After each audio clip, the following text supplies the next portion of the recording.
Good evening. स्वागत है आपका हमारे चैनल जेम से स्टार जी एस गुरु पर। और आज ये हमारा बायोलॉजी का पार्ट 4 होने जा रहा है और इसमें हमको पढ़ना है इकोसिस्टम। इकोसिस्टम से इसमें आप लोग एक बहुत ही इंटरेस्टिंग सारी चीज़ें समझेंगे जो आप लोगों के आसपास होती रहती हैं। जैसे कि आपका वातावरण है वो प्रदूषित है, प्रदूषण में भी कौन सा प्रदूषण है। और सबसे बड़ी बात जो हम इस टॉपिक में जो पढ़ेंगे कि जैव भू रासायनिक चक्र, पारिस्थितिक तंत्र, ये सारी चीज़ें जो हैं वो काफ़ी इंटरेस्टिंग रहने वाली हैं आज के सेशन में। तो चलिए स्टार्ट करते हैं हम आज का अपना सेशन। और आज का हमारा जो सेशन है इसमें दिया गया है पारिस्थितिकी तंत्र। पारिस्थितिकी तंत्र में ही मतलब आप लोग देखते होंगे जैसे कि हम लोग हैं, इंसान हैं, जानवर हैं, जीव जंतु हैं। मेन जैसे एक घर होता है, घर के अंदर लोग रहते हैं, एक लोग उसमें पैसे कमाने वाले रहते हैं, एक लोग उसमें खाना बनाने वाले रहते हैं, एक लोग उसमें से ऐसे ऐसे सारे लोग रहते हैं। तो सेम टू सेम क्या रहता है, हमारा एक इकोसिस्टम चलता है। उसमें कुछ जीव रहते हैं कि जो अपना भोजन बनाते हैं खुद से सूर्य के रोशनी द्वारा, फिर कोई दूसरा उपभोक्ता आके उनसे ले लेता है वो खाना, उनको खा के। उसके बाद उनसे भी ऊपर कुछ जीव रहते हैं जो कि उनको खा के अपना पेट भरते हैं। तो देखा जाए तो ऐसे में जैसे कि जल है, हवा है, पानी है और सूरज की रोशनी है, ये जो सारी चीज़ें हैं जो ना, इन्हीं से हमारा पारिस्थितिकी तंत्र बना हुआ है। अगर हम बात करें सूरज की रोशनी, क्या हम इसके बिना रह सकते हैं? नहीं रह सकते हैं। बात करें अगर हम हवा की, तो हवा के बिना भी नहीं रह सकते हैं। बात करें जल की, जल के बिना भी नहीं रह सकते। और अगर बात करें अगर हम कि अगर यही चीज़ें अगर इसमें गंदगी फैल जाए, प्रदूषित हो जाए, तो क्या हम अपने आप को वहाँ पे सर्वाइव कर पाएंगे? कभी भी नहीं सर्वाइव कर पाएंगे। तो ये जो सारी चीज़ें जो है ना, इकोसिस्टम ये जो चल रही हैं बहुत बैलेंस तरीके से चल रही हैं। जैसे कि कुछ खतरनाक जानवर होते हैं, जैसे कि मेढक को सांप खा लेता है और सांप को आके बाज खा लेता है, चील खा लेता है। तो ऐसे ऐसे जैसे रहता है कि पेड़ पौधे जो रहते हैं सूरज की रोशनी से कार्बोहाइड्रेट ग्रहण करके वो लोग क्या करते हैं, अपना भोजन बनाते हैं, प्रकाश संश्लेषण करते हैं, उससे उनका भोजन बनता है। वो तो उत्पादक के तौर पर हो जाते हैं। अब उनको खा करके जैसे कि बकरी हुई, इंसान हुए, अब उनको मतलब खा करके क्या करते हैं, अपना पेट भरते हैं। तो हम लोग तो उपभोक्ता में आ जाते हैं। अब हमसे भी ऊपर के कुछ उपभोक्ता पड़े हुए जो कि हम इंसानों को भी खा के, जानवरों को भी खा के रहते हैं। तो वही सारी जो चीज़ें हैं वो हमें आज के सेशन में पढ़ना है। और फिर बात आती है हमारे कि प्रदूषण, कि अगर यही हवा, पानी, जल अगर प्रदूषित हो जाए तो हम लोग उसमें कैसे करेंगे। जैसे कि आजकल आप लोग देख रहे होंगे कई जगह केमिकल्स नदी के पानी में छोड़ दिया जाते हैं। फैक्ट्री में यूज हुआ पानी, गंदा पानी स्वच्छ पानी में छोड़ दिया जाता है। अब उससे क्या होता है, पूरा जल प्रदूषित हो जाता है। उससे पानी रिलेटेड बहुत सारी, पानी जब हम लोग पीते हैं उससे बहुत सारी बीमारियाँ हो जाती हैं। और गंदगी भी रहती है पानी की वजह से, जैसे कि बहुत सारी बीमारियाँ होती हैं। मच्छर आ जाते हैं, हैजा, मलेरिया, पता नहीं क्या क्या, टाइफाइड, बहुत सारी बीमारियाँ हो जाती हैं। और उसी तरह अगर हम बात करें हवा में अगर बहुत सारी गैसें मिल जाएँ जिसमें कि हम अपने आप को सर्वाइव ही ना कर सकें, हमें मान लीजिए कि उसमें सल्फर डाइऑक्साइड ज़्यादा हो जाए या फिर ऐसी गैस ज़्यादा हो जाए जिससे हमारा दम घुटने लगे, तो ऐसी गैसें जब रहती हैं तो फिर ये हमारे लिए काफ़ी ज़्यादा नुकसानदायक हो जाती हैं। तो ऐसे में तो हम लोग उस हवा में भी सांस नहीं ले पाएंगे, हम लोग तब भी मर जाएंगे। अब बात करें अगर सूरज की रोशनी हमको ना मिले तब तो कोई भी नहीं सर्वाइव कर पाएगा। तो ये जो सारी चीज़ें हैं ना एक दूसरे से रिलेटेड हैं।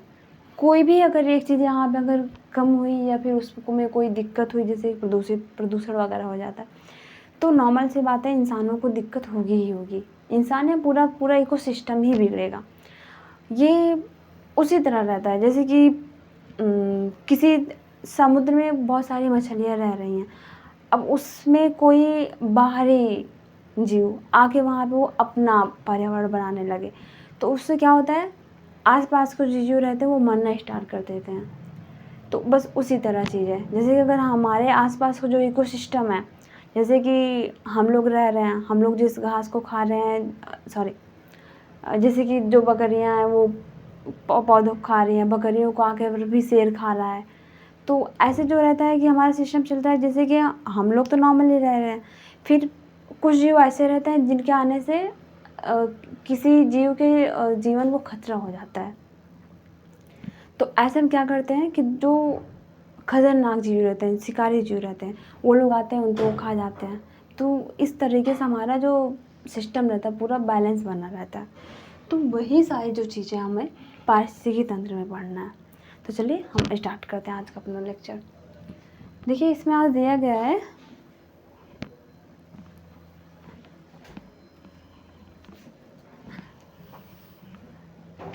पारिस्थितिकी तंत्र। तो इसको तो मैंने आप लोगों को बता दिया। पारिस्थितिकी तंत्र मीन्स हमारा महासागर, स्थल, स्थल और वायुमंडल, जो सारी चीज़ें ये हमारी किस में आती है, पारिस्थितिकी तंत्र में आती हैं। सॉरी, जैसे कि अभी जो मैंने बताया कि हाँ हम लोग सूरज के बिना पौधे, हम सूरज की रोशनी यूज करके प्रकाश संश्लेषण करते हैं, उसके बाद उनको पौधे जो तैयार होते हैं उनको बकरियाँ खाती हैं, फिर उनसे भी ऊपर के जो भोक्ता रहते हैं वो आके उनको खाते हैं। तो ये जो सारा सिस्टम रहता है ना, जिससे हमारे पूरी साइकिल चलती रहती है, ये सारी चीज़ें पारिस्थितिकी तंत्र के अंदर। अब बात करें कि पारिस्थितिकी तंत्र में तत्वों के चक्रण को जैव भू रासायनिक चक्र कहते हैं। जैव भू रासायनिक चक्र, तो आप इसका अगर खंडन करेंगे वर्ड शब्दों का, तो जैव क्या हो गया कि जिसमें जीवन हो, जैसे कि मनुष्य हो गए, जीव जंतु हो गए, जानवर हो गए। भू क्या हो गया, पृथ्वी। और रासायनिक अपक्रिया, तो मीन्स क्या हुआ इसका मतलब कि जीव जंतु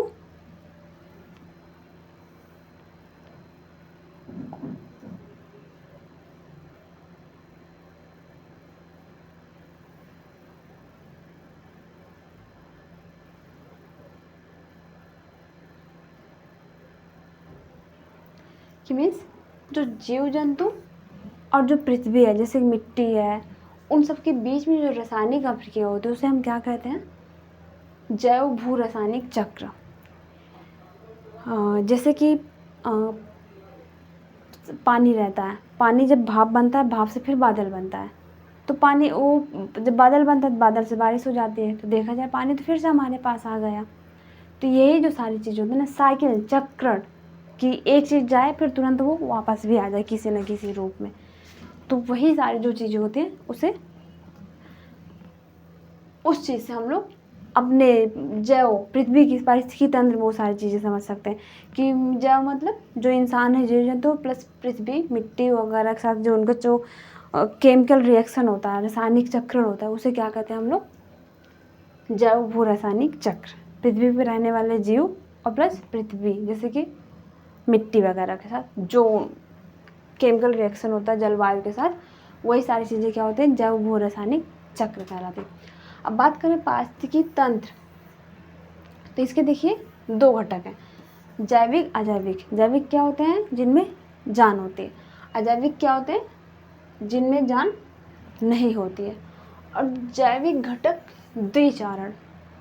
अब द्विचारण का मतलब क्या हुआ, द्विचारण का मतलब होगा कि स्वपोषण और परपोषण।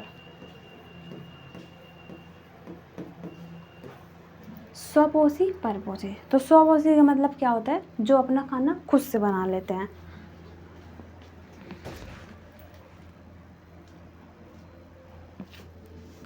और परपोषी का मतलब क्या हुआ, जो अपने भोजन के लिए किसी और पर निर्भर रहते हैं। तो जैविक घटक द्विचारण तो ये हो गया स्वपोषी, परपोषी। जैविक मतलब जिनमें जान होती है, और अजैविक का मतलब क्या हो गया, जिनमें जान नहीं होती है, निर्जीव। जैसे इसमें आते जैसे कार्बनिक पदार्थ, अकार्बनिक पदार्थ, जैसे प्रकाश, ताप, वायु, आर्द्रता, खनिज। जैसे सूर्य का प्रकाश वगैरह होता है, उनमें तो जान होती नहीं है, वायु में भी जान नहीं होती। तो वो सारी चीज़ें जो रहती है हमारी अजैविक घटक में आती हैं। और जैसे कि हम इंसान हुए, जीव जंतु हुए, तो ये सारी चीज़ें क्या रहती हैं, जैविक घटक होती हैं। तो इन्हीं सारी चीज़ों से मिलकर क्या बनता है, हमारा पारिस्थितिकी तंत्र बनता है। अब नेक्स्ट आता है हमारा जैविक घटक, उत्पादक, उपभोक्ता और अपघटक। देखिए उत्पादक तो वो हो जाते हैं जो अपना भोजन खुद से तैयार करते हैं, जैसे कि जो अपना भोजन खुद से तैयार, जैसे कि सूरज की रोशनी से पौधे क्या करते हैं, सूरज की रोशनी से CO2 ग्रहण करके वो अपना भोजन खुद बना लेते हैं। तो वो तो उत्पादक हो गए, कि मतलब पौधे क्या हो गए, उत्पादक हो गए। अब क्या करते हैं, जैसे बकरी है, बकरी आती है उन घासों को खा जाती है, तो बकरी क्या हो गई, उपभोक्ता हो गई। अब बकरी को भी खाने वाला शेर होता है, तो शेर क्या हो गया, वो उपभोक्ता के से भी मतलब बड़े प्रकार का शिकारी हो गया। मीन्स घास घास को खा गई बकरी, वो क्या हो गया, घास, पेड़ पौधे क्या हो गए, उत्पादक हो गए। अब घास को बकरी खा गई, बकरी क्या हो गई, उपभोक्ता हो गई। अब जो शेर आया खाया वो भी उपभोक्ता हो गया। तो ये तो हमारी बात हो गई उत्पादक उपभोक्ता की। अब बात करें अपघटक, देखिए अब नॉर्मल चीज़ें, जैसे कि अगर इतना साइकिल अगर चल रहा है, तो अब वही जीव जंतु जब मरेंगे तो उनको नष्ट करने के लिए भी तो कुछ होना चाहिए ना। तो वही चीज़ होता है अपघटक। मीन्स जैसे कि कोई जंतु है, वो मिट्टी में उगे हुए पौधों को खाया। अब उसको भी अब आए शिकारी, जैसे कि बकरी को शेर खा गया, बकरी ने घास खाया और शेर ने बकरी को खा लिया। तब क्या हो गया, ये तो हो गया कि हाँ पूरा साइकिल, हाँ उसने उसको ऐसे उसने, लेकिन अब जब शेर जब मरेगा तब अब उसका क्या हो गया, उसकी भी तो बॉडी रहेगी ना, उसकी भी बॉडी मतलब पड़े ऐसे रहेगी। तब उसका अब क्या होता है, वो बॉडी बाद में वो गल जाती है, सड़ जाती है। तो सड़ने के बाद क्या होता है, वो मिट्टी बन जाती है। तो उसके शरीर को सड़ाने के लिए भी तो कुछ होते हैं ना अपघटक, जो उनको शरीर को जो सड़ाएगा, वो सारी चीज़ें को आती है, वो अपघटक होती है। मीन्स अपघटक को हम लोग सफाई कर्मचारी भी कह सकते हैं। कि जैसे कि पृथ्वी, नॉर्मल सी बात है, अगर कोई जीव जंतु मरेगा, उनकी बॉडी पड़ी रहेगी अगर धरती ज़मीन पे, तो इससे तो पॉल्यूशन होगा, गंदगी होगी। तो उनको भी नष्ट करने के लिए, मिट्टी मिलाने के लिए कोई होना चाहिए ना। तो वही काम क्या करते हैं, अपघटक करते हैं। इसलिए इनको क्या कहा जाता है, अपघटक कहा जाता है। सफाई कर्मचारी मीन्स सफाई करने वाला। तो ये तो हो गया उत्पादक, उपभोक्ता, अपघटक। अब जैसे ये देखिए, सूरज की रोशनी से क्या किया, पौधे डायरेक्ट CO2 लिए, उत्पाद पौधे उग गए, पेड़ बन। अब इनको बकरी ने खा लिया। अब बकरी को क्या किया, शेर खा गया।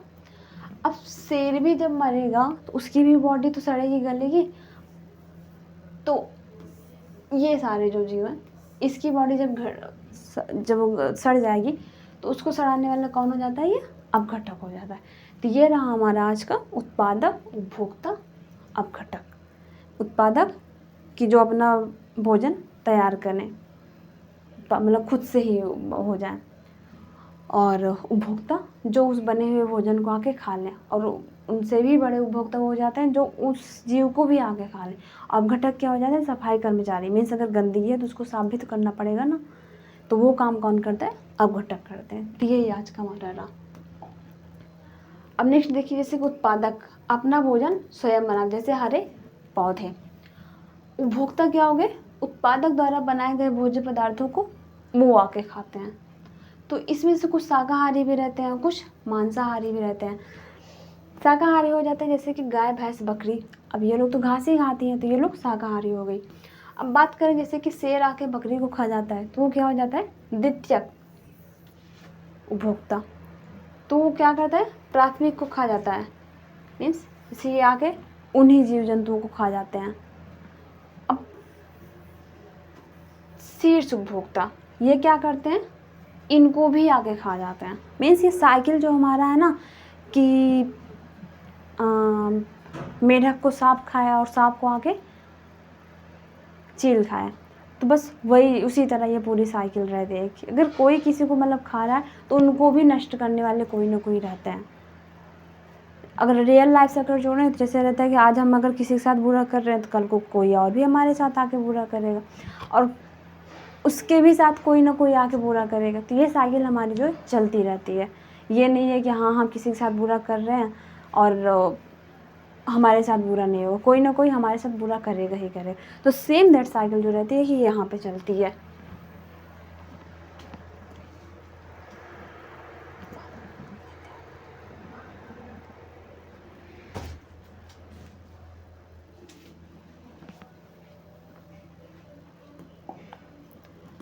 तीसरा आता है अपघटक। अब इसमें क्या आते हैं, मृत उत्पादक और उपभोक्ता का अपघटन कर उन्हें भौतिक तत्वों में परिवर्तित कर देते हैं, जैसे जीवाणु और कवक।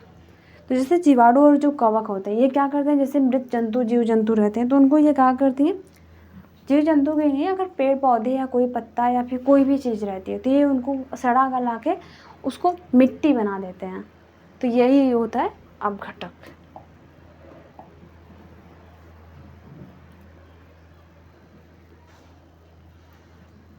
अब नेक्स्ट देखिए, कुछ पर्यावरण संस्थान हैं। पर्यावरण संस्थान मीन्स ऐसे संस्थान जो कि हमें पर्यावरण के बारे में थोड़ी जानकारी दें, उसके बारे में हमें हमारे बीच में जागरूकता फैलाएं। तो जैसे देखिए, पर्यावरण शिक्षा केंद्र ये कहाँ पे है, अहमदाबाद में है। CPR पर्यावरण शिक्षा केंद्र कहाँ है, चेन्नई में है।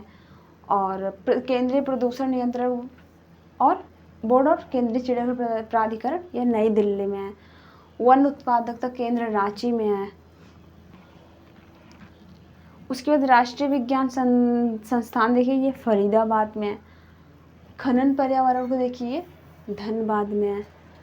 तो ऐसे बहुत सारे संस्थान और प्राधिकरण इस टाइम बनाए गए हैं जो कि हमें पर्यावरण के बारे में जागरूकता प्रदान करते हैं और लोगों को अवेयर करते हैं कि हाँ मतलब क्या कैसे रहेगा तो हमारा सिस्टम बढ़िया से रहेगा, हम लोग अच्छे तरीके से रह सकते हैं। तो यही सारी चीज़ें रहती हैं। और विश्व पर्यावरण जो होता है वो मनाया जाता है 5 जून को। पहली बार मनाया गया था 1973 में।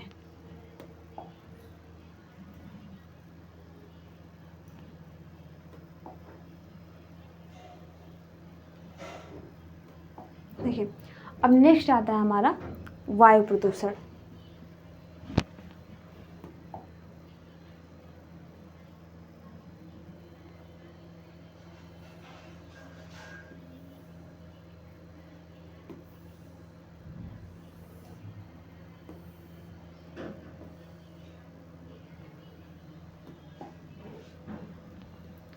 देखिए, आजकल जैसे कि बहुत सारी फैक्ट्रियां हैं जो कि केमिकल्स को क्या करते हैं, डायरेक्ट केमिकल वाले पानी को, मतलब फैक्ट्री है तो नॉर्मल सी बात है वहाँ पे भी वाटर यूज होगा।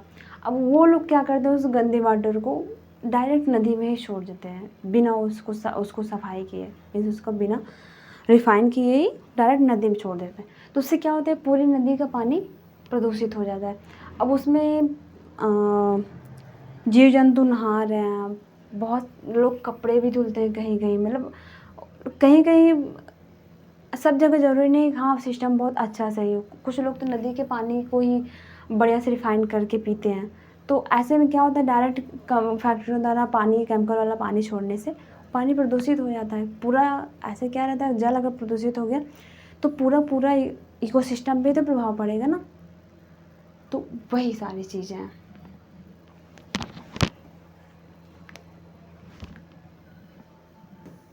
अब इसमें वायु प्रदूषण है, जैसे कहीं पे देखिए खनन चलता है, खुदाई वगैरह होती है, तो उसमें क्या होता है कभी कभी बहुत जहरीली जहरीली गैसें निकलती हैं, तो उससे भी हो जाता है। और जैसे कि CFC वगैरह हम लोगों ने सुना है जो कि फ्रिज से निकलती हैं, रेफ्रिजरेटर से।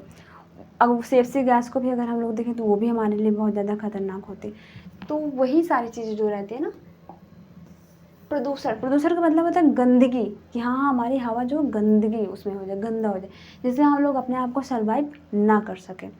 वही चीज़ क्या होता है, वायु प्रदूषण होता है। तब इसके बारे में हम देखते हैं। जैसे कि वायु प्रदूषण के संदर्भ में इसे SPM सस्पेंडेड पार्टिकुलेट मैटर कहते हैं। इसके कारण अगर प्रभाव देख लें, जैसे सल्फर और SO2 है, नाइट्रोजन ऑक्साइड है और प्लस वातावरणीय जल।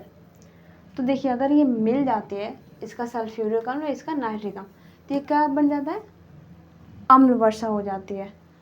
तो कार्बन डाइऑक्साइड है और रक्त के हीमोग्लोबिन को ये प्रभावित करता है। जो CO2 होता है, CO2 क्या करता है, रक्त के हीमोग्लोबिन को प्रभावित करता है। अब हीमोग्लोबिन को जब वो प्रभावित करेगा तो हमारे बॉडी में ऑक्सीजन परिवहन बाधित हो जाएगा।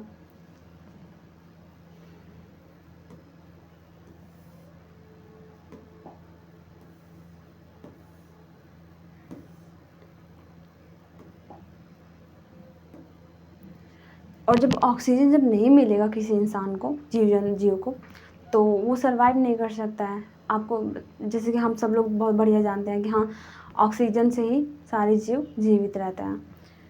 तो यही सारी चीज़ यहाँ पे बताई गई है।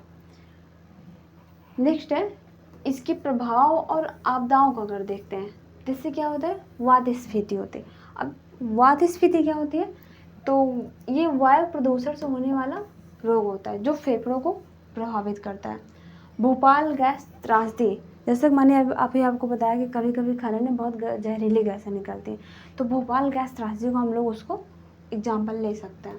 जैसे कि इसमें देखिए हुआ था क्या था कि दिसंबर 1984 में, और कंपनी कौन सी थी, यूनियन कार्बाइड फैक्ट्री थी। इसमें क्या हुआ था, इससे मिथाइल आइसोसाइनाइड निकली थी। तो जब वो गैस जब निकली तो बहुत सारे लोग उस टाइम पे मर गए थे। तो वही सारी चीज़ें, उसी को हम लोग भोपाल गैस त्रासदी के नाम से भी जानते हैं। तो ये हमारा क्या रहा, वायु प्रदूषण रहा। वायु प्रदूषण मीन्स हवा में गंदगी हो जाना, जिसमें हम उसमें सर्वाइव ना कर सके, जहरीली गैसों का आ जाना उसमें। ये रहा आज का हमारा वायु प्रदूषण। नेक्स्ट आता है हमारा जल एवं ध्वनि प्रदूषण।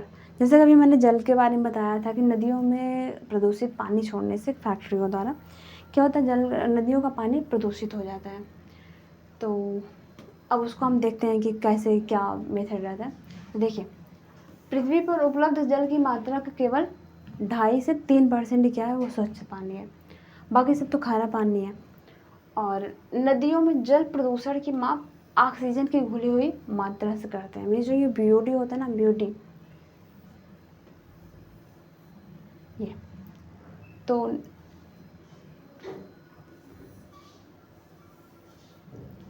नदियों में जल प्रदूषण की, देखिए जल का भी फार्मूला क्या होता है, H2O। तो अगर हम जल को, नदी के पानी को अगर हम लोग जैसे देखते हैं कि उसमें जल प्रदूषण की कितनी परसेंटेज मात्रा, तो उसमें हम क्या देखते हैं, सबसे पहले कि उसमें ऑक्सीजन कितना है, क्योंकि बहुत सारे गैसें होती हैं जो कि पानी में घुली रहती हैं, तो पानी वो दूषित हो जाता है। तो सबसे बड़ी चीज़ में क्या होता है, पहले हमको ऑक्सीजन को देखना, तो उसमें ऑक्सीजन कितनी परसेंट है। तो ये रहा हमारा आज ये। ध्वनि प्रदूषण क्या हुआ, ध्वनि प्रदूषण हो गया कि जैसे कि बहुत शोर होना, ध्वनि प्रदूषण शोर होना, जैसे कि कभी कभी क्या होता है कि बहुत ज़्यादा शोर हो जाता है तो लोगों को हार्ट अटैक आ जाता है, उनका दम घुटने लगता है। तो वो सारी जो चीज़ें हैं ध्वनि प्रदूषण के अंतर्गत आती है। जैसे कि आज आप लोग आजकल देखते होंगे, जब कुछ किसी के यहाँ फंक्शन पड़ता है तो लोग डीजे को बहुत तेज़ी से बजवाते हैं। डीजे जब तेज़ी से बजता है तो कभी कभी आपने देखा जो बॉक्सेस जो घर में रखते हैं वो भी हिलने लगते हैं। और ऐसे ही हम खतरा रहता है कि भूकंप आने का भी रहता है। डीजे के बजने से जैसे क्या होता है, पृथ्वी में कंपन होना स्टार्ट हो जाता है, और कहीं कहीं कभी कभी जैसे भूकंप भी आ जाता है। इसीलिए कहा जाता है कि ये जो सारी चीज़ें हैं ना, ध्वनि प्रदूषण, उसमें भी हमें कंट्रोल करना चाहिए कि हाँ, ध्वनि भी बहुत ज़्यादा शोर न रहे। तो ये सारी चीज़ें नहीं। और ध्वनि प्रदूषण को हम लोग मापते किस में, डेसिबल में।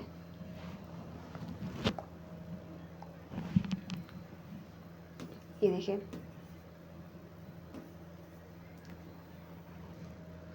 देखिए, जैसे पानी में अगर पारा मिल जाता है तो उससे कौन सा रोग हो जाता है, मीना माता रोग हो जाता है। अगर एस्बेस्टस के रेसे जैसे रहते हैं तो उससे कौन सा रोग हो जाता है, एस्बेस्टोसिस हो जाता है। भूमिगत जल में अगर प्रदूषण अगर मिल जाए तो कौन सा हो जाता है, जैसे कि भूमिगत जल होता है उसमें अगर ये आर्सेनिक और फ्लोराइड मिल जाए तभी भी तो हम लोग सर्वाइव नहीं कर पाएंगे ना। ये आर्सेनिक और फ्लोराइड ये जो होते हैं बहुत ही ज़्यादा पानी को प्रदूषित कर देते हैं। तो अगर ये भी अगर आ गए तब भी हम लोग को पानी नहीं पी पाएंगे। तो ये हमारी क्या रहती है, भूमिगत जल के प्रदूषण के तरफ है। अब आता है बात ऑयल स्पिल्स की। अब ऑयल टैंकरों से रिसा हुआ तेल जो जलीय सतह पे फैलता है, जैसे कि तेल के टैंक होते हैं, तेल के टैंक रहते हैं। आजकल पाइपलाइन के थ्रू बहुत ज़्यादा तेल वगैरह का सप्लाई किया जाता है, पेट्रोलियम वगैरह का सप्लाई किया। तो कभी कभी क्या होता है, वो पाइपलाइन जो रहती है फट जाती है, तेल के जो टैंकर्स रहते हैं वो फट जाते हैं। तो क्या करते हैं, समुद्र के पानी में वो गिरता है, फट जाती है वो टंकी, तो वो समुद्र के पानी पे इकट्ठा हो जाता है। आपको तो पता है, मतलब हम लोगों ने देखा भी होगा कि पानी और तेल का जो रिएक्शन होता है, पानी सॉरी तेल पानी के ऊपर हमेशा तैरता ही रहता है, वो पानी के साथ कभी भी मिक्स नहीं होता है। तो उससे भी क्या होता है, प्रदूषण फैल जाता है। उससे क्या, बहुत सारे जीव जंतु, जो समुद्री जीव जंतु हो, तो वो भी मरने लग जाते हैं। पराध्वनिक जेट ओजोन परत को पतला करके प्रदूषण पैदा करता है। अब जो ये सुपरसोनिक जो ये जेट होता है, अब ये इतना ज़्यादा शोर करता है कि उससे ध्वनि प्रदूषण इतना होता है कि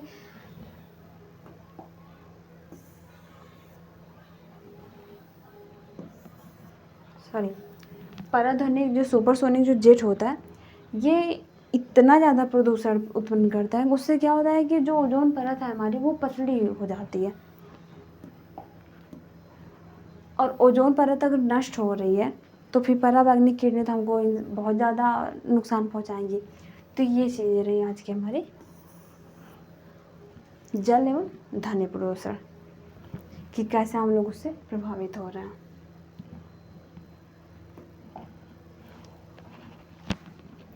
फिर आता है हमारा प्रमुख प्रदूषक एवं उनके दीर्घकालीन प्रभाव।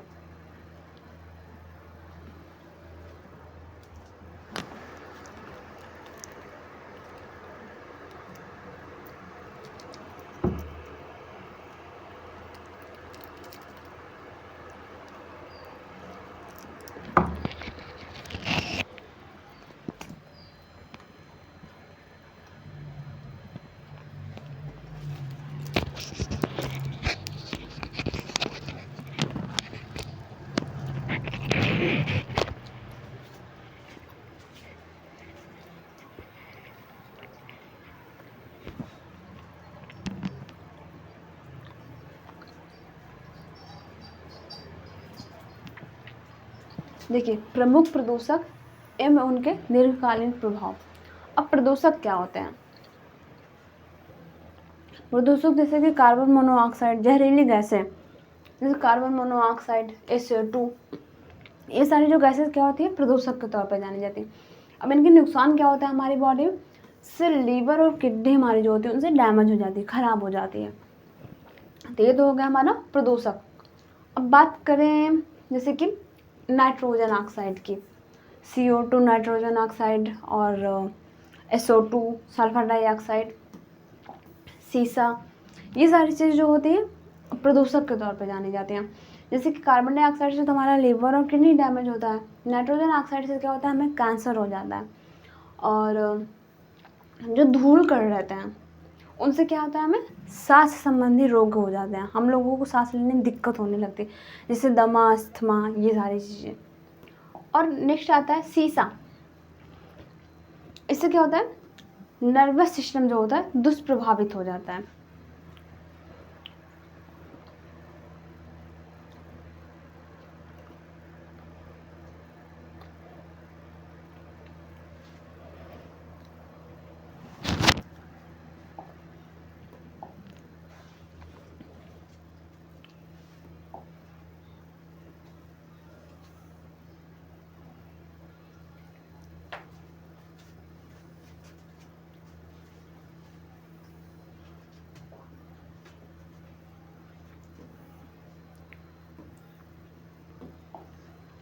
नेक्स्ट हमारा आता है प्राणी विज्ञान और वर्गीकरण। अब प्राणी विज्ञान क्या होते हैं? प्राणी विज्ञान वो विज्ञान होता है जिसके अंतर्गत हम जंतु तथा उनके कार्यकलापों का अध्ययन करते हैं। तो वो क्या होता है, हमारा प्राणी विज्ञान होता है।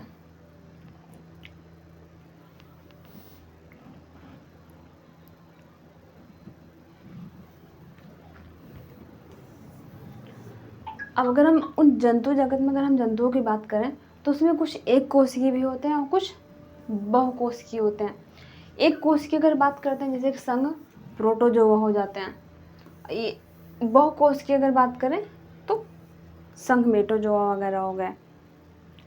और एक वैज्ञानिक थे स्टोरर और सुंजर, इन्होंने क्या किया, प्राणियों को 9 संघों में विभाजित किया था। यहाँ पे तो हमें दो मिल रहे हैं, एक कोशिकीय और बहुकोशिकीय। बहुकोशिकीय में आएगा संघ मेट्रोजोआ जैसे कि, और संघ प्रोटोजोआ जो बहुत सूक्ष्म हो। ये तो देखिए इनको तो हम फिर भी आंखों से देख सकते हैं, ये ऐसे होते हैं जिनको हम देख ही नहीं सकते हैं, उसको सूक्ष्मदर्शी की ज़रूरत पड़ती है। वो सारी चीज़ें रही।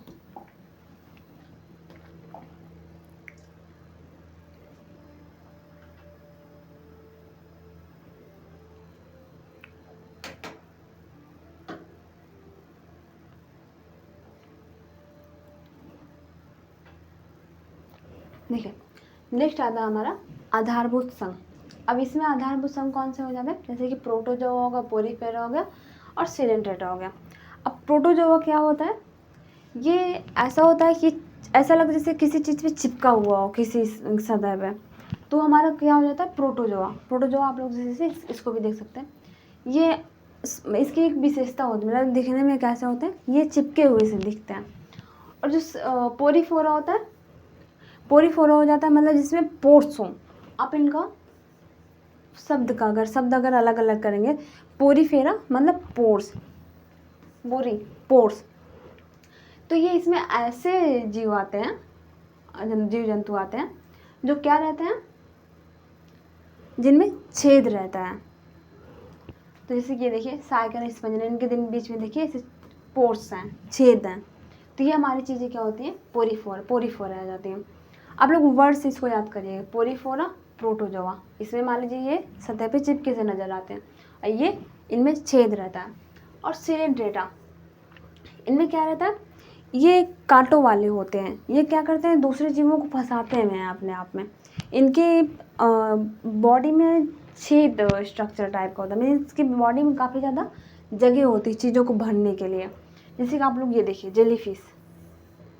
जेलीफिश, मोंगा, हाइड्रा, ये सारी चीज़ें जो होती हैं सिलेंट्रेटा में आ जाती हैं।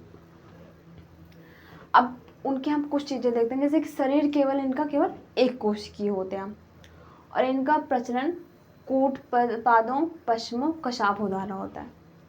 और इनका श्वसन और उत्सर्जन जो होता है वो किस में होता है, कोशिका की सतह से होता है। जैसे कि आप अमीबा को इसका एग्जाम्पल ले सकते हैं। नेक्स्ट आता है हमारा संघ पोरीफोरा।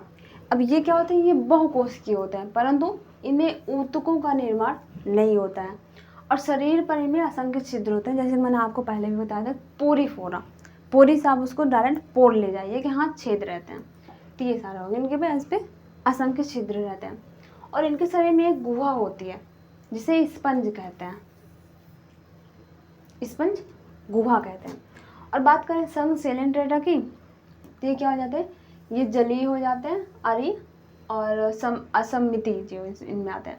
और इनके मुख के चारों ओर स्पर्शक लगा होता है जो भोजन पकड़ने में मदद करते हैं। जैसे आप लोग ये चीज़ देख रहे हैं ना, ऐसे ऐसे ये क्या करते हैं, जैसे कोई जीव आता है इनके बीच में, वो उसको ऐसे पकड़ लेते हैं।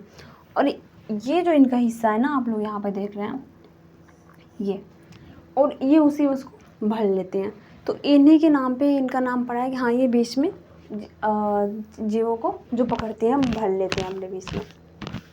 ये अपने भोजन को पकड़ के यहीं पे अंदर डाल लेते हैं और ये इनका जो होता है ना कांटे नुमा होता है, ये इसी में से फंसाती हैं अपने भोजन को। तो ये रहा आज का हमारा संघ, प्रोटोजोआ, पोरीफोरा, सिलेंट्रेटा।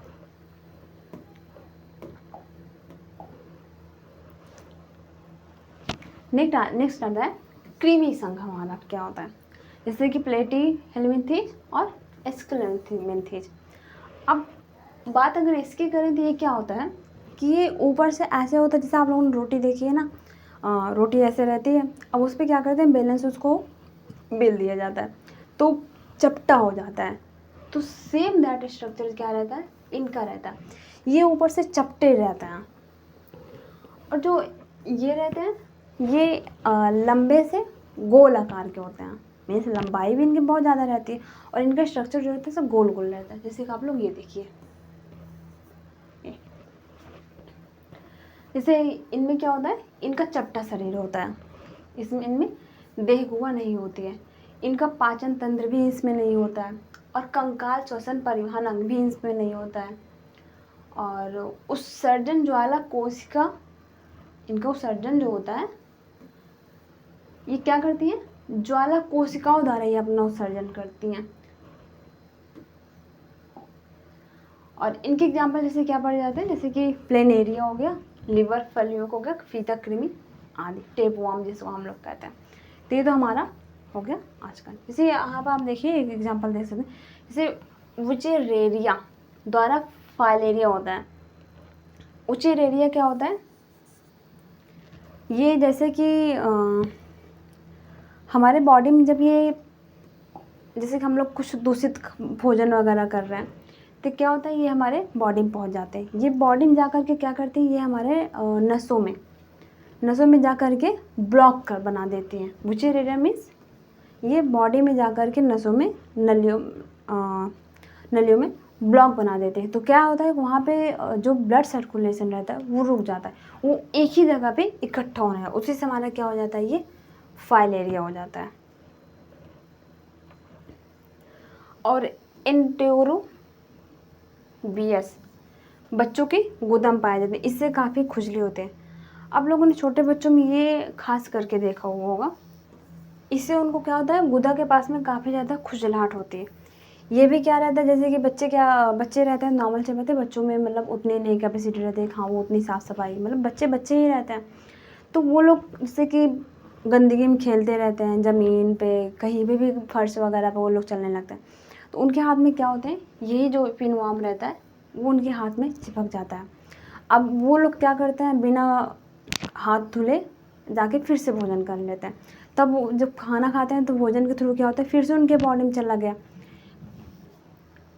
तो इनका जो साइकिल है कि खाना खाएं उसके बाद मतलब फिर से भोजन गया बॉडी में, ये इनका जो साइकिल रहता है ना खाने के थ्रू, तो वो साइकिल चलता रहता है। और इसी का आप लोगों ने बचपन में छोटे बच्चों में देखा होगा कि उनके गुदा के पास क्या हो जाती है, खुजलाहट होती है। यही पिनवॉर्म की वजह से रहती है। और किससे ज़्यादा, ये भोजन के थ्रू जाता है। जब पानी पीते हैं दूषित हाथों से तो ये हमारे हाथों से डायरेक्ट हमारे शरीर में पहुंच जाती है। तो ये तो रहा बुचेरिया और एंटोरोबियस। अब बात करें कि जो संघ एस्केलेमिंथेज है, जिसका मैंने बताया है कि लंबे नली आकार की होती है, गोल गोल होती है। देखिए लंबे बेलनाकार और अखंडित होती है। और इनका आहार नाल जो होता है, इनमें आहार नाल भी होता है। और श्वसन परिवहन इनमें क्या होता है, इनमें श्वसन परिवहन अंग नहीं होता है। और इनका जो उत्सर्जन होता है ये प्रोटोनेफ्रिडिया द्वारा होता है। और इनके उदाहरण जैसे एस्केरिस थ्रेडवर्म, ये जो रहती हैं ये हमारे संग एस्क्लेमेंथीज में आती हैं। अब बात करते हैं संग एनिलिडिया और आर्थ्रोपोडा।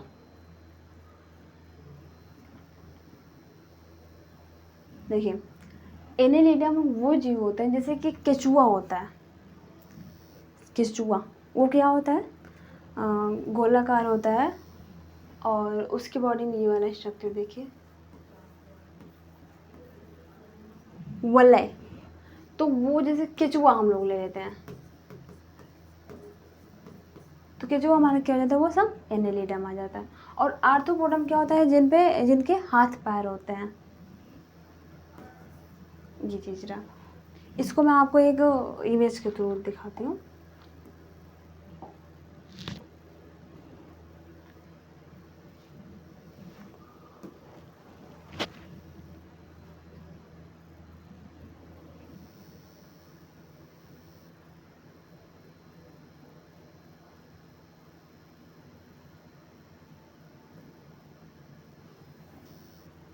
देखिए जो ये प्रोटोजोआ रहता है, प्रोटोजोआ क्या रहता है, ये सबसे पहले आया हुआ जीव होता है। और एक बहुत छोटा सा रहता है, ये एक कहानी टाइप में दिया गया। तो क्या कहता है, अमीबा, मतलब अमीबा क्या होता है, सबसे पहले आया हुआ जीव होता है और बहुत छोटा जीव होता है। और जो पोरीफोरा है, पोरीफोरा क्या है, इसके शरीर में छोटे छोटे छेद होते हैं। और फिर उसके बाद आती है सिनिडेरिया।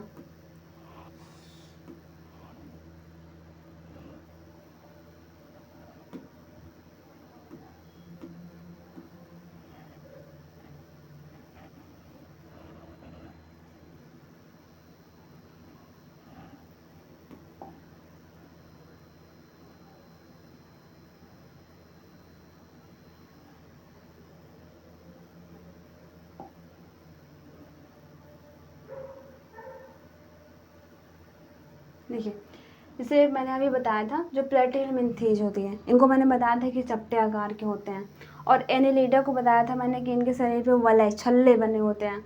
यही सारी चीज़ें होती हैं, जैसे केचुआ वगैरह हो जाता है, जोक वगैरह हो जाता है। और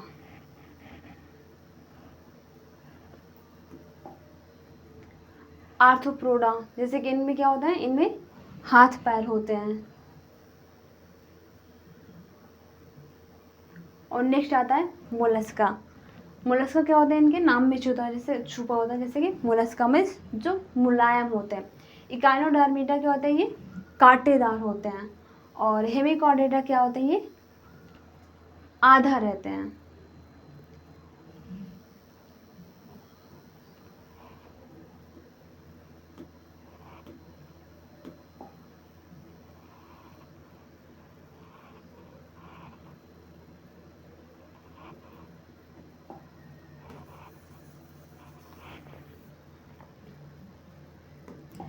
ये जो रहा, इसको आप देख के वो जो संघ रहते हैं, जो जितने भी जीव रहते हैं, प्रोटोजोआ, पोरीफोरा, आप लोग पूरी अच्छे तरह से इसको आप समझ सकते हैं। जैसे सबसे सरल जीव क्या होता है, हमारा प्रोटोजोआ होता है। और शरीर में जो पोरीफेरा रहता है, जिनके शरीर में छिद्र रहता है, तो उनकी हम पहचान कैसे करेंगे, प्रोटोजोआ जो सबसे सरल जीव, जैसे अमीबा वगैरह रहता है। और पोरीफोरा को हम लोग याद करें कि जिनके शरीर में छेद हो, तो हमारे पोरीफोरा संघ में चले जाते हैं। अब जैसे कुछ होते हैं डंक वाले, तो उन्हें हम क्या करते हैं, सिनीरेरिया, मैंने अभी बताया था कि वो अपने भोजन को पकड़ने के लिए काटन, वो अपने बॉडी का स्ट्रक्चर रखते हैं।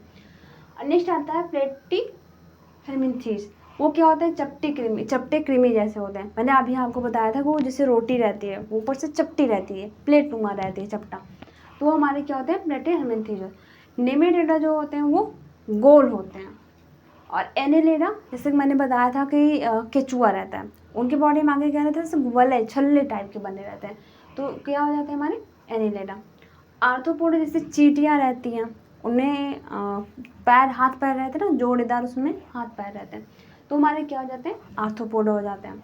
और जो मोलस्क होते हैं, मोलस्का को हम लोग याद करिए, मतलब मुलायम शरीर वाले। और इकाइनोडर्मेटा को आप लोग याद करिए कि कांटेदार त्वचा हो जिनके पास।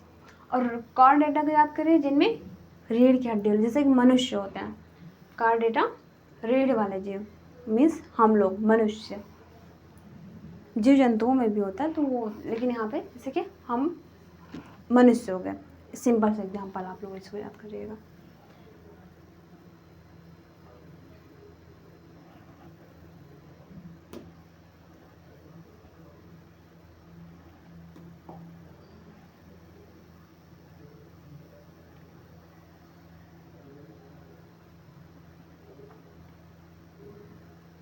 देखिए, अब ये जो चीज़ है ना, आपको समझने में बहुत आसानी होगी।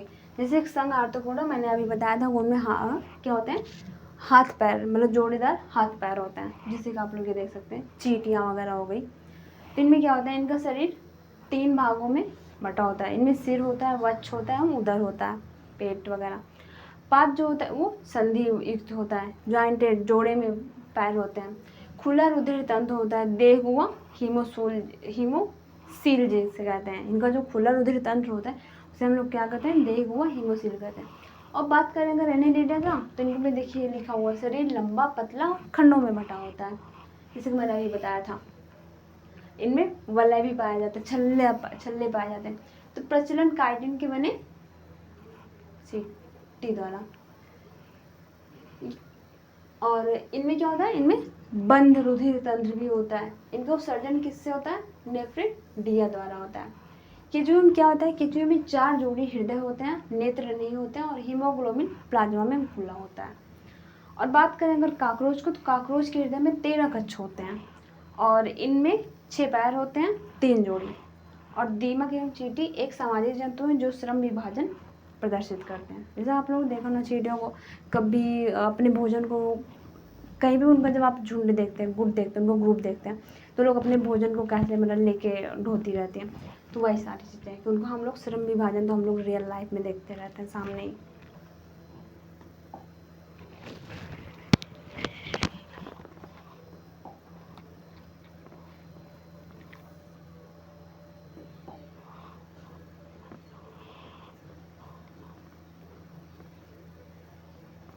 ये देखिए इकाइनोडर्मेटा।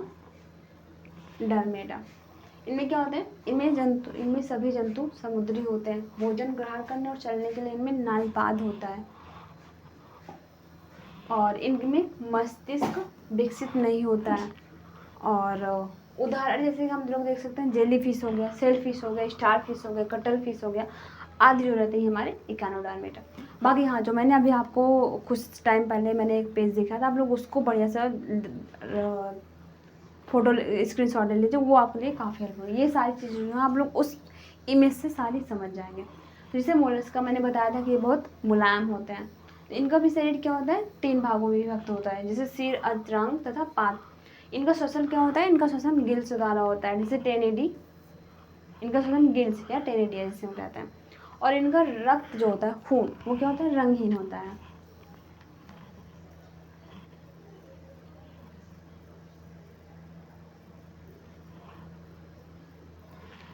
कुछ मोलस्क संघ के हैं, मोलस्क का संघ, जैसे इनमें क्या होता है, सीपिया, डोरिस, ऑक्टोपस। ऑक्टोपस वगैरह आपने देखा होगा, सीपिया भी देखा होगा, और एप्लीसिया, कुंडलनी। तो इनके प्रचलित नाम क्या होते हैं, जैसे इनको क्या जाना जाता है, सीपिया को कटल फिश के नाम से जाना जाता है, डोरिस को क्या जाना जाता है, समुद्री नींबू के नाम से, ऑक्टोपस को क्या डेविल फिश के नाम से जानते हैं, कुंडलनी को किसके नाम से जानते हैं, उद्यान घोंघा के नाम से जानते हैं, और जो एप्लेसिया होता है इसको तो हम लोग क्या जानते हैं, समुद्री खरगोश के नाम से जाने जाते हैं।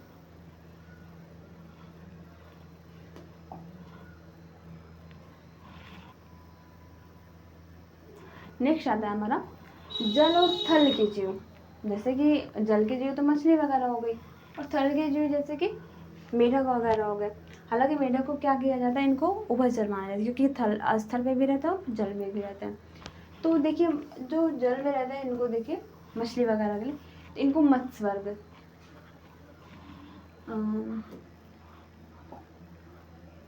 देखिए जो हमारा जो कार्डेटा होता है ना, अभी मैंने बताया था कौन भी रीढ़ की हड्डी होती है, रीढ़ की हड्डी वाले जीव। इनमें क्या होता है, नोटोकार्ड, क्लोम छिद्र होता है और तंत्रिका रज्जु भी होता है, और इनके 13 वर्ग होते हैं। जैसे कि मत्स्य वर्ग हो गया, ये क्या होते हैं, ये सभी असमतापी, कोल्ड ब्लड होते हैं, ठंडे खून वाले, और इनका हृदय जो होता है द्विवेश में होता है, एक दायां नीला और एक बायां नीला, जिसे आप लोग जानते हैं। और ये क्या करते हैं, केवल अशुद्ध रक्त ही पंप है।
देखिए सॉरी बीच में थोड़ा डिस्टर्बेंस हो गई थी। जैसे जल और थल के जीव, तो जल के जीव तो हमारे मछली हो गए, और थल के जीव क्या हो गए, जैसे कि मेढक। अब मेढक को क्या हम लोग जानते हैं कि ये उभयचर होते हैं। अब बात करें अगर इसमें मत्स्य वर्ग, तो मत्स्य वर्ग में जैसे हम लोग देखते हैं तो इनका क्या होता है, असमतापी होते हैं, ये कोल्ड ब्लडेड होते हैं। और इनका हृदय क्या होता है, द्विवेश में होता है। जैसे आप लोगों को सुना होगा दाया निलय, बाया निलय और अलिंद वगैरह, तो ये सारी चीज़ें होती हैं इनमें। और केवल अशुद्ध रक्त ही इनमें पंप होता है। जैसे कि क्या होता है कि ये अशुद्ध रक्त ही, इनके जो गलफड़े होते हैं इनमें अशुद्ध रक्त ही जाता है। अब गलफड़ों में जाने के बाद इनमें क्या होता है, गलफड़ों में इनको ऑक्सीजन मिल जाता है, तो वहाँ पे रक्त शुद्ध हो जाता है। और वहाँ पे जब रक्त शुद्ध हो जाता है तो ये उनके पूरे बॉडी में वही चला जाता है। तो वही चीज़ यहाँ पे दिया गया। तो कुछ मछलियों जैसे सार्क, स्कोलिडियोन में कंकाल केवल उपास्थि का होता है, जैसे हड्डियाँ इनमें नहीं होता है, इनमें हड्डियाँ नहीं होती हैं। बात करें अगर एम्फीबिया वर्ग से, मेढक वगैरह जिनमें आते हैं, ये क्या होते हैं, प्राणी उभयचर होते हैं, ये भी असंतापी होते हैं, कोल्ड ब्लड। अब देखिए यहाँ पे बार बार एक वर्ड यूज हो रहा है, कोल्ड ब्लड। अब ये कोल्ड ब्लडेड क्या होता है, कोल्ड ब्लडेड मतलब हुआ शीत तापी। शीत तापी का मतलब हुआ कि जो टेम्परेचर के अनुसार, जैसे कि टेम्परेचर का अपने आप को, टेम्परेचर के जैसे कि कभी बढ़ रहा कभी घट रहा, तो ये क्या करें, उसके अनुसार अपने आप को अनुकूल बना ले, तो वही होता है यहाँ पे। और इनका श्वसन किससे होता है, इनका श्वसन क्लोम, त्वचा एवं फेफड़ों द्वारा होता है। और हृदय जो होता है ये इनका 3 बेस में होता है, जैसे कि 2 अलिंद और 1 नीला होता है। इनमें क्या होता है, 1 अलिंद 1 नीला, हाँ 1 नीला होता है। इनका उदाहरण होता है जैसे मेढक। नेक्स्ट आता है हमारा रेंगने वाले जीव। तो इनमें क्या होता है, जैसे अस्थली, कशेरुकी, अशमतापी जंतु होते हैं। और इनका श्वसन किससे होता है, फेफड़ों के द्वारा होता है। और अंडे क्या होते हैं, इनके अंडे कैल्शियम कार्बोनेट के कवच से बंधे होते हैं। इनका हृदय क्या होता है, इनका हृदय त्रिकक्षीय होता है। और हृदय क्या करता है, सामान्यतः त्रिकक्षीय होता है। ये बार 2 बार लाइन रिपीट हो गई है। और इनके एकदम एक्सेप्शन के तौर पे जैसे हम लोग जानते हैं मगरमच्छ, मगरमच्छ क्या होता है, 4 कक्षीय होता है। और इनमें क्या है, त्रिकक्षीय। तो ये क्या होता है, मगरमच्छ इनका क्या हो जाता है, अपवाद हो जाता है। इसमें गलती से 4 होते हैं, बाकी सब में 3 ही रहता है। अब नेक्स्ट आता है घोंसला बनाने वाले एकमात्र सर्प जो है, जिसे हम लोग नागराज के नाम से जाने जाते हैं। तो क्या करते हैं, ये अन्य सर्पों को भी ये खा जाता है। जैसे कि सबसे जहरीला समुद्री सांप क्या होता है, हाइड्रोफिश। हाइड्रोफिश क्या होता है, वो सबसे जहरीला समुद्री सांप होता है। और विश्व की एकमात्र जहरीली छिपकली कौन सी है, हीलोडर्मा। और एक होती है बिल बनाने वाली छिपकली, जिसे हम क्या कहते हैं, मेबुइया। और मीसोजोइक युग में आप लोग जैसे जानते हैं, मीसोजोइक युग को क्या कहते हैं हम लोग, रेप्टाइल का युग भी कहते हैं। डायनासोर इसी युग में थे। डायनासोर जो कि आज हमारी दुनिया में, जो कि आज नहीं है आज के टाइम पे, वो क्या थे, ये इसी रेप्टाइल के ही टाइम के माने जाते थे, रेप्टाइल युग, मीसोजोइक युग के। और सर्पों की जो 20 ग्रंथियाँ जो हुई हैं, स्तनधारियों की वसा तेल ग्रंथियों के सदृश ही होती थी।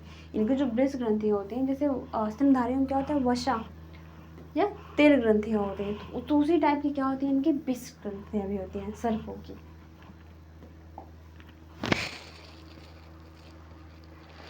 नेक्स्ट आता है पक्षी वर्ग।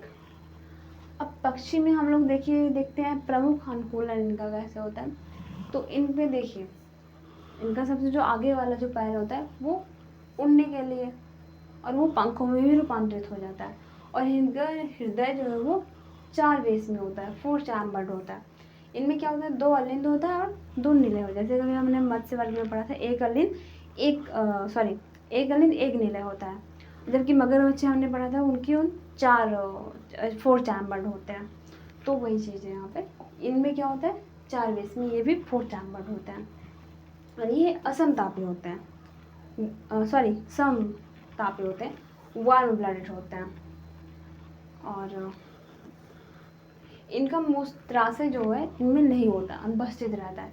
इनके वाक यंत्र को शब्दनी कहते हैं।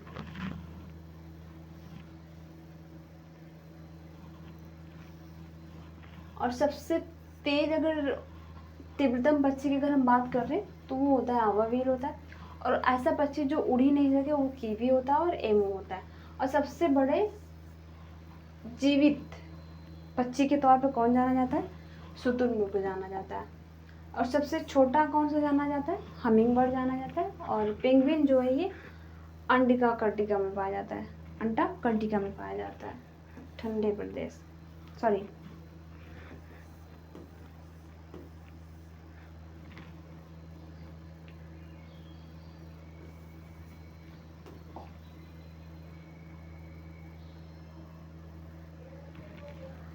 और आर्कियोप्टेरिक्स जुरासिक युग का सर्वपुरातन पक्षी है जो कि सरीसृप तथा पक्षियों के बीच की योजक कवि है। जुरासिक युग का ये जो आर्कियोप्टेरिक्स है ये जुरासिक युग का सबसे पुराना पक्षी है। ये क्या होता है? ये सरीसृप तथा पक्षियों के बीच की योजक कड़ी है।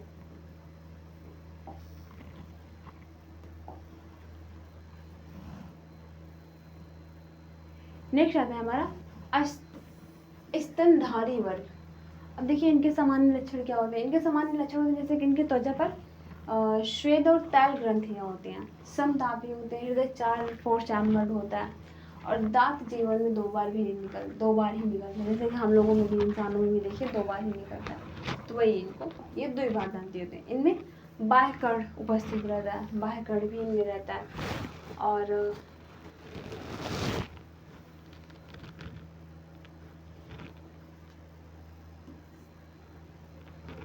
जैसे कि ऊंट और लामा जो है, ऊंट और लामा में तो लाल बधिर कणिकाओं में केंद्रक होता है। इनमें जो है, इनमें केंद्रक होता है, जबकि अन्य जो रहते हैं उनमें नहीं रहता है। और बात करें अगर जैसे कि प्रोटोथेरिया, स्तनधारी वर्ग को देखिए हम लोगों ने 3 भाग में बांट दिया, प्रोटोथेरिया, मेटाथेरिया और यूथेरिया। ये क्या करते हैं? ये अंडे देते हैं। जैसे कि इनमें हो जैसे एकिडना, प्लैटिपस इनके एग्जाम्पल हो गए। और मेटाथेरिया जैसे अपरिपक्व बच्चों को जन्म देते हैं, मार्सुपियल, थैलेमस। जैसे आपने उन लोग कंगारू को देखा होगा, ये अपने बच्चों को ऐसे वहाँ पे ये चित्र में भी देखिए दिखाया गया है, ये लोग ऐसे अपने बच्चों को बीच में रखे रहते हैं। यूथेरिया, अब ये क्या करते हैं? ये पूर्ण विकसित शिशुओं को जन्म देते हैं, जैसे मनुष्य हो गए।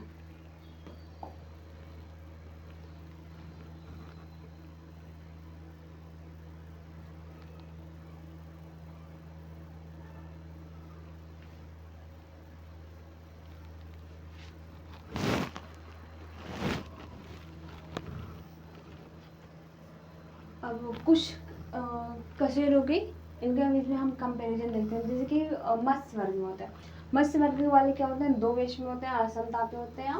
इनमें श्वसन अंग के लिए क्लोम होता है। जैसे सार्क में हड्डियां नहीं, केवल उपास्थि होती हैं। ये इनके विशेष तथ्य के तौर पर इनको जाना जाता है कि सार्क में क्या होते हैं? उसमें हड्डियां नहीं होती, उनमें केवल उपास्थि होती है। एम्फीबिया, अब एम्फीबियम क्या होते हैं? ये 3 चैम्बर्ड होते हैं और ये असमतापी होते हैं। इनमें क्लोम, त्वचा और फेफड़े भी रहता है। जैसे मेढक की टटराहट जो है ये मैथुन पुकार है। सरीसृप क्या होते हैं? ये 3 वेस में होते हैं, 3 चैम्बर्ड होते हैं और ये क्या होते हैं? असमतापी होते हैं। जैसे सांस किससे रहते हैं? ये फेफड़े से रहते हैं। जैसे कि मगरमच्छ का एक अपवाद मतलब रहता है कि ये 4 वेस में हो जाता है, बाकी सारे क्या रहते हैं? 3 चैम्बर्ड ही रहते हैं। ये 4 चैम्बर्ड, मगरमच्छ गलती से 4 चैम्बर्ड होते हैं, बाकी सारे 3 चैम्बर्ड। अब पक्षी की अगर बात करें तो पक्षी भी 4 चैम्बर्ड होते हैं और ये समतापी होते हैं, वार्म ब्लडेड होते हैं। और इनमें भी सांस लेने के लिए फेफड़े पाए जाते हैं। मूत्राशय इनमें अनुपस्थित रहता है। वाक यंत्र इनको जो बोलने के लिए ध्वनि रहती है, जैसे आप लोगों ने देखा होगा तोते की आवाज़ सुनी होगी, कौवे की आवाज़ सुनी होगी, कोयल की आवाज़ सुनी होगी, तो इस शब्दों को हम लोग क्या कहते हैं? शब्दनी कहते हैं, इनके वाक यंत्र को। नेक्स्ट आता है स्तनधारी। अब स्तनधारी क्या होता है? जैसे कि मनुष्य, इनमें क्या होता है? ये 4 चैम्बर्ड होते हैं।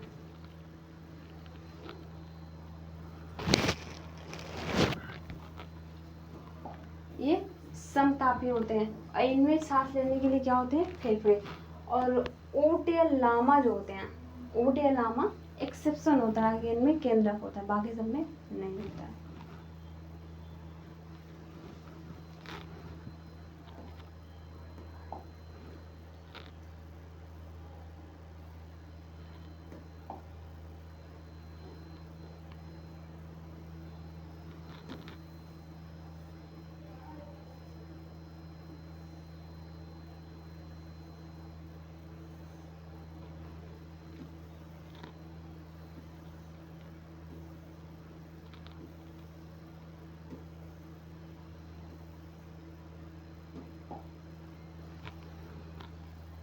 अब नेक्स्ट हमारा आता है ऊतक, जंतु ऊतक, एनिमल टिश्यूज। अब जंतुओं के शरीर में पाए जाने वाले ऊतकों को मुख्य रूप से 4 भागों में बांटा जाता है। तब वो 4 कौन से हैं हम देखते हैं।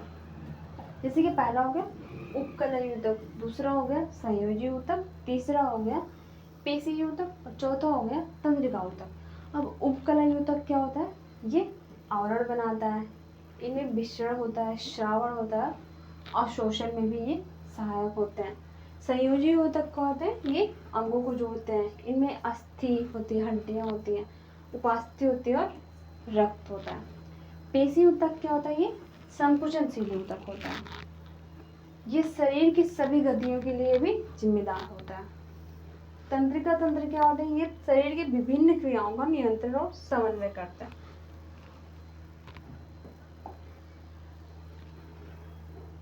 नेक्स्ट हमारा आता है पेशी ऊतक। तो इनको भी देखिए 3 भागों में बांटा गया। पहला कौन सा है, अरेखित, दूसरा है रेखित और तीसरा है हृदय।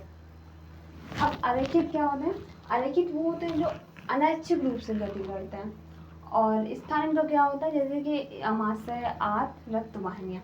और ऐच्छिक रूप से ये रेखित क्या होती है, ये ऐच्छिक रूप से गति करते हैं। और स्थान इनका कहाँ होता है, कंकाल या हड्डियों से जुड़े होते हैं। हृदय क्या होते हैं, ये जीवन भर लयबद्ध गति करते हैं और ये कहाँ होते हैं, केवल हृदय की दीवारों में होते हैं। जैसे मानव शरीर में मांसपेशियों की कुल संख्या कितनी होती है, 639। और मानव शरीर की सबसे बड़ी मांसपेशी जो कौन सी होती है, ग्लूटियस मैक्सिमस, जो कि कूल्हे की मांसपेशी होती है। ग्लूटियस मैक्सिमस ये कहाँ की होती है मांसपेशी, कूल्हे की मांसपेशी, और ये क्या होती है, शरीर की सबसे बड़ी मांसपेशी होती है, ग्लूटियस मैक्सिमस। नेक्स्ट आता है हमारा तंत्रिका ऊतक। ये क्या होते हैं, इनको चेतना ऊतक के भी तौर में जाना जाता है और जीवों को जो तंत्रिका तंत्र होता है इन्हीं ऊतकों का बना होता है। जैसे कि हमारा इनमें कौन सा होता है, मस्तिष्क होता है, मेरुरज्जु और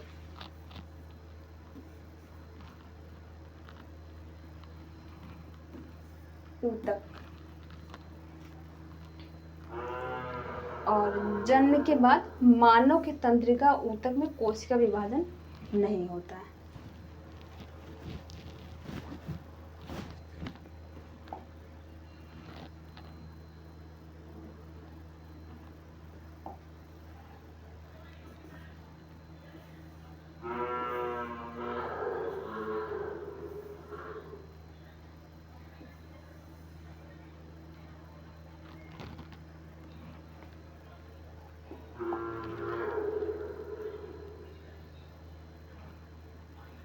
अब नेक्स्ट आता है हमारा मानव रक्त।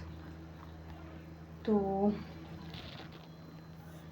इनके बारे में अगर हम कुछ त्वरित क्विक फैक्ट्स देखते हैं, जैसे कि यह एक तरल संयोजी ऊतक है और मानव शरीर में रक्त की मात्रा कितनी होती है, शरीर के भार का लगभग 7%। और क्षारीय विलयन अगर बेसिक सोल्यूशन की अगर हम इनकी बात करते हैं पीएच मान की, तो कितना होता है, 7.4 होता है।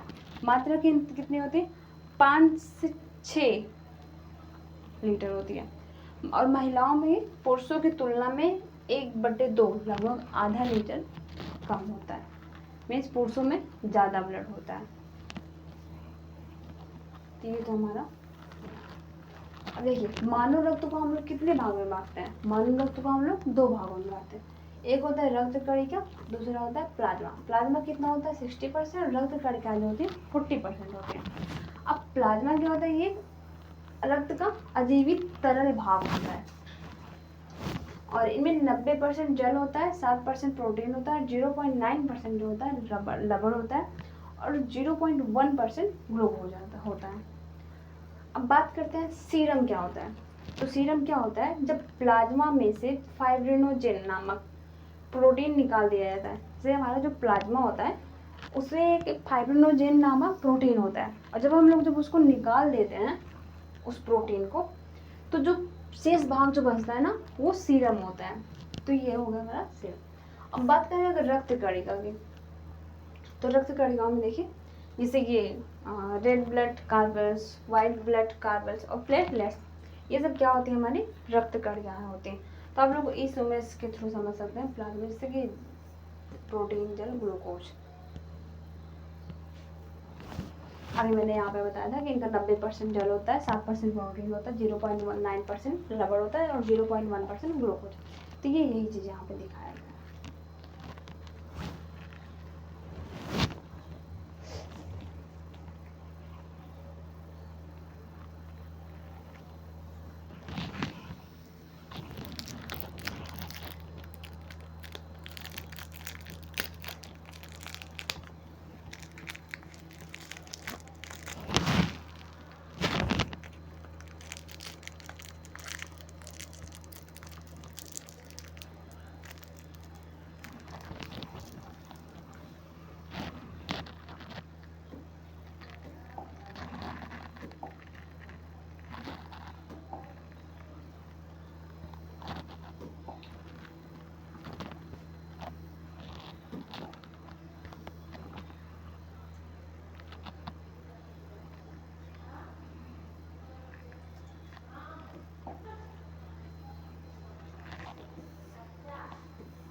देखिए आरबीसी, डब्ल्यूबीसी और प्लेटलेट्स, अब ये क्या होते हैं।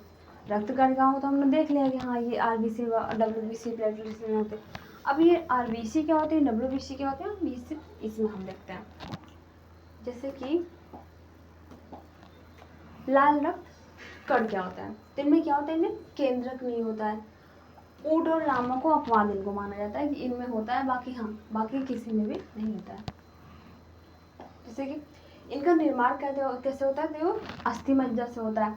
और मृत्यु इनकी कैसे है, यकृत और प्लीहा। और प्लीहा को आरबीसी का कब्र गाह भी कहा जाता है।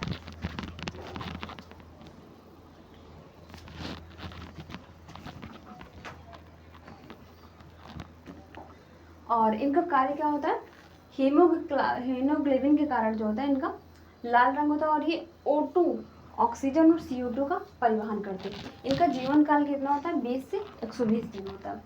श्वेत रक्त कण क्या होता है, जैसे अमीबा के समान इनका आकार होता है, इसमें केंद्रक होता है। इनका कार्य जो होता है शरीर को रोगों से, संक्रमण से बचाना श्वेत रक्त कण का काम होता है।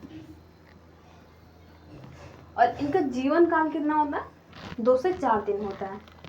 बात करें अगर प्लेटलेट्स, ये क्या होता है, ये केवल मनुष्य धारियों में ही पाया जाता है और इनमें केंद्रक नहीं होता है। जैसे डेंगू ज्वर में इनकी संख्या कम हो जाती है।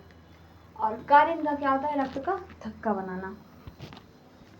और इनका जीवन काल कितना होता है, 3 से 5 से। तो ये तो हमारा रहा आज का डब्ल्यूबीसी, आरबीसी और प्लेटलेट्स।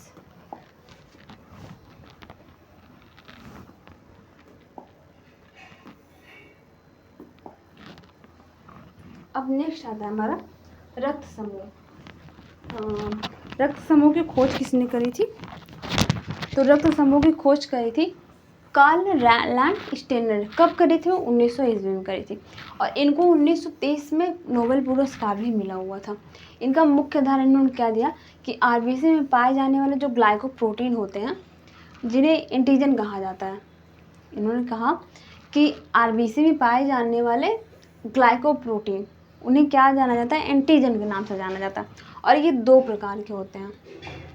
कौन से होते हैं? Antigen A, antigen B.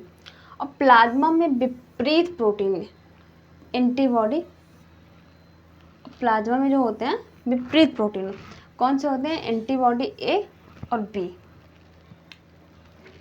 अब देखिए, ये हो गया हमारा रक्त वर्ग, ब्लड ग्रुप। आप लोगों ने सुना होगा किसी का ब्लड ग्रुप ए होता है, किसी का बी होता है, किसी का ए बी होता है, किसी का ओ पॉजिटिव होता है, किसी का ओ निगेटिव होता है। तो ये वही सारी चीज़ें हैं। अब इनमें देखिए, इनमें एंटीजन कौन होता है? इसमें ए होता है। और एंटीबॉडी इनका कौन होता है? बी होता है। और इसमें कौन सा होता है? इसमें बी होता है और इसका एंटीबॉडी ए होता है। ए बी का क्या होता है?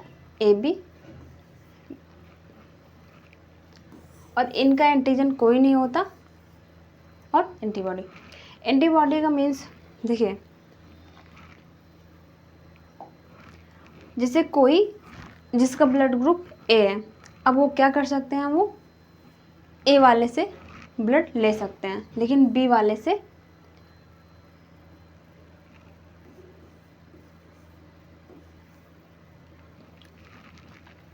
ये ए वाले से ब्लड ले सकते हैं, लेकिन ये बी वाले को दे सकते हैं। और बात करें जैसे बी, तो ब्लड ग्रुप जिनका बी होता है, तो उनका एंटीजन कौन हो जाता है? बी हो जाता है। और इनका एंटीबॉडी कौन सा हो जाता है? ए होता है। अब जो ओ होता है, अब ओ किसी से भी ब्लड नहीं ले सकता, लेकिन वो दे सबको सकता है। वो सर्वदाता माने जाते हैं। उसी तरह ये ए बी होता है। इसका एंटीजन कौन हो जाता है? ए बी हो जाता है। और ए कॉमा बी मतलब ए बी अलग अलग। और इनका एंटीबॉडी अगर देखें तो कोई नहीं, मीन्स ये किसी को भी ब्लड नहीं दे सकते।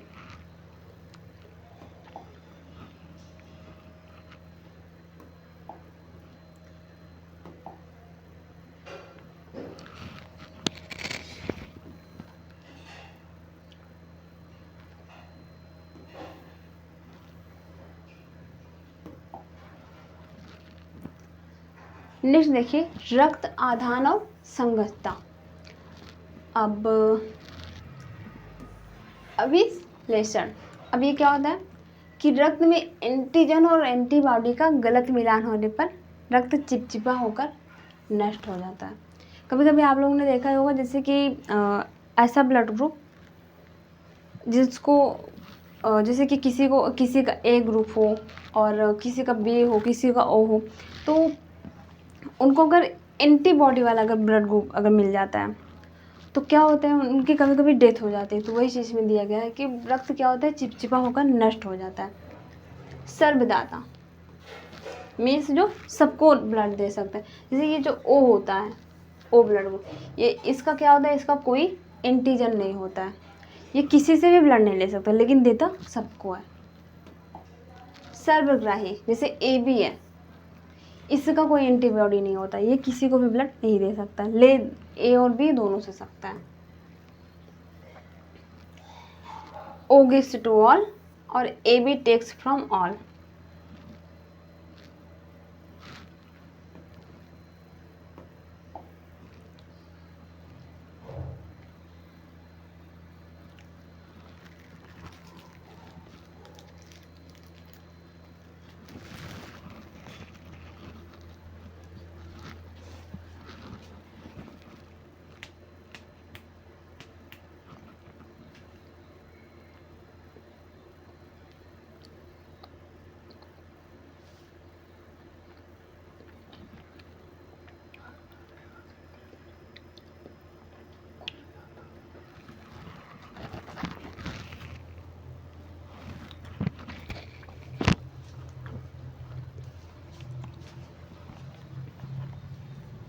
देखिए, नेक्स्ट हमारा टॉपिक होता है आरएच कारक और उसके प्रभाव। अब आरएच फैक्टर, इसकी खोज किसने करी थी? लैंड स्टेनर और वीनर ने करी थी। कब करी थी? 1940 ईस्वी में करी थी। और इसका स्रोत कौन से इसके जानने के? रीमस रेसस मकाक बंदर, ये जो बंदर है इसके थ्रू हम इन्होंने खोज करी थी। नेक्स्ट आता है एरिथ्रोब्लास्टोसिस फिटिलिस। इसमें क्या होता है, जैसे कि पिता और माता, इनका RH प्लस है, इनका तो RH माइनस है, तो इनमें जो प्रथम संतान होगी वो क्या होगी, सामान्य होगी। और जो बाद की संतानें रहेंगी, जो बाद की जो संतानें रहेंगी उनमें क्या होगा, जन्म से पहले या तुरंत बाद मृत्यु।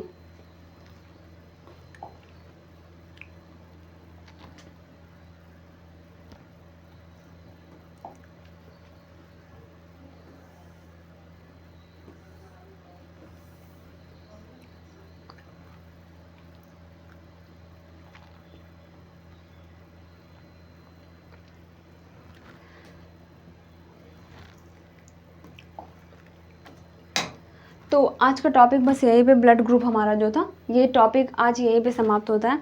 अब जो अगला टॉपिक हमारा रहेगा मानव पाचन तंत्र, तो उसको हम करेंगे नेक्स्ट पार्ट में।